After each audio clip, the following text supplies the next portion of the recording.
At exactly 1:42 p.m., he was sitting alone in a restaurant. Birthday lunch.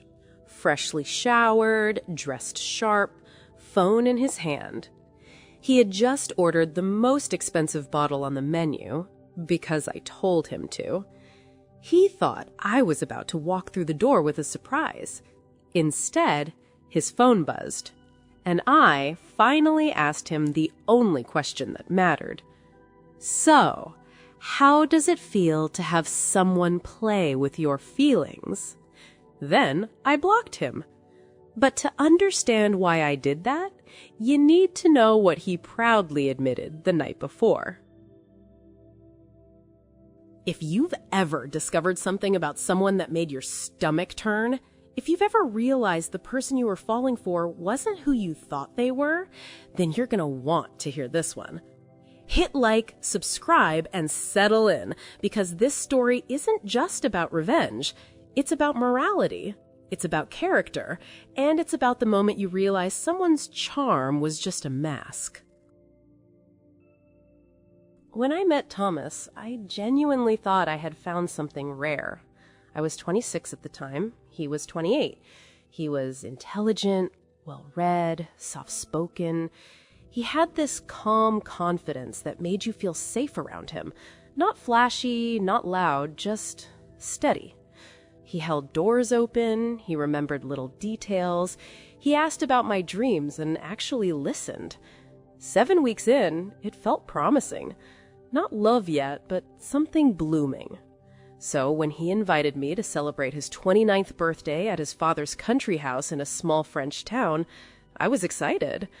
Meeting the parents that early? That's a signal. And I was ready. The house was beautiful. Old stone walls, green shutters, lavender near the entrance. The kind of place that smells like history and quiet wealth. His father greeted me warmly. Firm handshake, kind eyes, intelligent, grounded. Within hours, I liked his father more than I could have imagined. Friday was easy, light, warm, wine on the terrace, stories, laughter. I remember thinking, this feels right. Saturday started just as beautifully. A long lunch, sunlight filtering through trees, neighbors joining for a garden party, more wine than necessary. By nightfall, we gathered around a small campfire. The kind of scene that usually brings nostalgia, childhood stories, embarrassing moments. At first, it was exactly that. Then the tone shifted. Thomas and his childhood friends, Alex and Bart, started laughing in a different way. The kind of laugh that doesn't come from warmth. The kind that comes from cruelty. They told us about a boy from their school, Arthur. Shy, isolated, quiet. The kind of kid that already stands slightly outside the circle. And they said they bullied him for 6 months. Not just teasing, not just childish name-calling, systematic humiliation. They made fake accounts, spread rumors, mocked him publicly. But that wasn't the worst part. The worst part? They created a fake girl profile on MSN Messenger. If you remember the early 2000s, you know how intimate MSN felt. Late-night chats, confessions, first crushes. They spent months pretending to be a girl, flirting with him, building emotional intimacy, encouraging him to confess feelings. They used real photos, Bart's cousin. Arthur thought he had a girlfriend. He wrote love messages, opened his heart. They were laughing while telling this. Laughing! Then they convinced him to travel 2 or 3 hours by bus to meet her. They even told him to wear a specific t-shirt, Elmer the Elephant, a private joke. He showed up, alone. No one came. The next day, they told everyone at school. They shared his messages, mocked his vulnerability. Arthur stopped coming to school shortly after. He changed schools. They didn't know what happened to him after that, and they didn't care. It wasn't just the story. Teenagers can be cruel. It was the fact that they were almost 30 years old. and they were proud. Thomas actually said they regretted not convincing Arthur to send nude pictures. He said it casually, like he was discussing a missed business opportunity. My stomach flipped. I remember staring at the fire so no one could see my face. My chest felt tight, my hands went cold, and I glanced at his father. He looked devastated. The disappointment in that man's eyes, it said everything. Thomas didn't notice. He was too busy laughing. I left the campfire early, walked back to the house alone. The night air felt heavier than before. When I lay in bed, I couldn't sleep. I replayed every moment from the past 7 weeks. Every sweet gesture, every thoughtful text. And now I wondered, was it all just performance? Because real character doesn't disappear. If you were capable of that level of emotional cruelty and you still find it funny, that's not growth. That's rot. He came to bed around 4 a.m., drunk, happy. He wrapped an arm around me. I stayed still, pretended to be asleep, but inside, something had already ended. Sunday was his birthday. We had plans, a romantic surprise lunch, just the two of us. Instead, I woke up before sunrise, packed my bag quietly, listened to the house breathing, and left. At the train station, my heart was pounding, not from anger, from sadness, because I had liked him. I sent him a text. "Happy birthday! I have a surprise planned. Meet me at this location in an hour." I chose a random spot on Google Maps. I needed time. Time to get distance, time to think, but deep down, I already knew. He replied at 10 a.m., excited. "Can't wait. I'll follow your instructions."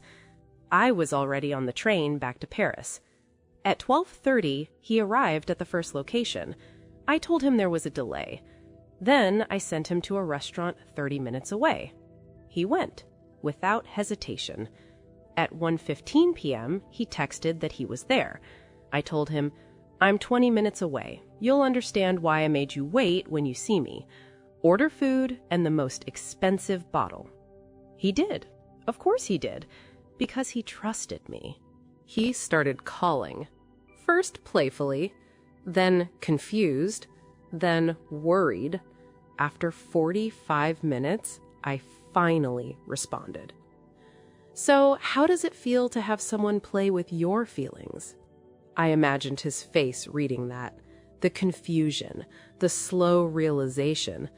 I didn't explain further. I didn't argue. I didn't scream. I let silence do the rest. Then I blocked him. His friend, Alex, called me from another number. "Thomas's birthday is ruined. What are you doing?" I said, "This is an extremely small payback for what you did to Arthur. Tell Thomas to stop calling me." Click. Blocked. And just like that, it was over. Did he deserve public humiliation? No. Did he deserve legal trouble? That wasn't my role. But he deserved to feel something. Confusion, disappointment, emotional instability, just for a few hours, just enough to taste the medicine he once served to someone else. The difference? Arthur endured months. Thomas endured an afternoon. And suddenly, it wasn't funny anymore. In the following days, some people called me crazy. They said it happened when he was a teenager. You're not the morality police. You overreacted. Maybe. But here's the thing. Regret changes everything. If he had said, "I'm ashamed of that. I was awful. I wish I could apologize," I might have stayed. But he laughed. He bragged. He wished he'd been worse. That's not immaturity. That's character. His father called me later, not to defend him, but to say he hadn't slept that night either. He understood. That meant more than he knew. I don't know what happened to Arthur. I don't know his last name. I never reached out. Some wounds are better left undisturbed. But I hope he's confident now.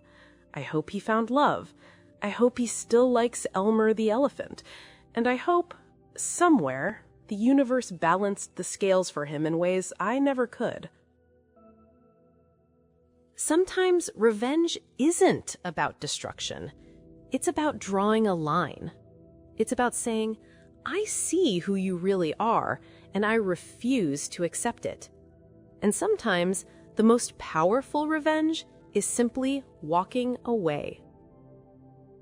If this story made you think, or made your blood boil, hit that like button and tell me in the comments, did she overreact, or was this karma served perfectly cold? Subscribe for more emotionally intense Reddit revenge stories, because sometimes justice doesn't come from courts, it comes from consequences. And I'll see you in the next one.